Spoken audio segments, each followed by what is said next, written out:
24 NI news Indian Nanded में आपका स्वागत है। चलिए जानते हैं आज की खबर। उद्या आहे 20 नोव्हेंबर म्हणजेच मतदानाचा दिवस आणि या दिवशी आपण नांदेड लोकसभा क्षेत्र त्याचप्रमाणे जिल्ह्यातील 9 विधानसभाची सार्वत्रिक निवडणूक यासाठी मतदान करणार आहोत।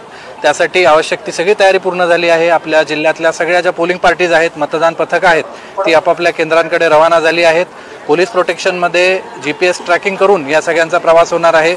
संध्याकाळी आता हे पोहोचून आपले मतदान केंद्र सगळे व्यवस्थित लावून घेतील आणि उद्या सकाळच्या मतदानासाठी तयार होतील। सगळ्या एवढा मोठा जे काही कारवाई आहे याचा सगळ्यात महत्त्वाचा उद्देश हाच असतो की आपल्या सगळ्या मतदारांना मतदान करण्यासाठी आवश्यक ती सगळी मदत व्हावी, त्यांच्यासाठी सुविधा उपलब्ध करण्यात याव्या आणि त्या अनुषंगाने मी आता सगळ्यांना आवाहन करतो की सगळी तयारी झालेली आहे। फक्त आता आपली वाट आम्ही बघत आहोत की आपण मतदानासाठी याल, आम्ही आपलं स्वागत करू आणि आपण आपलं राष्ट्रीय कर्तव्य मतदानाच्या स्वरूपामध्ये हे निश्चितपणे बजावाल, कारण आपलं एक मत हे आपल्या देशाच्या आणि महाराष्ट्राच्या उभारणीसाठी आवश्यक असं आपलं योगदान असतं। धन्यवाद।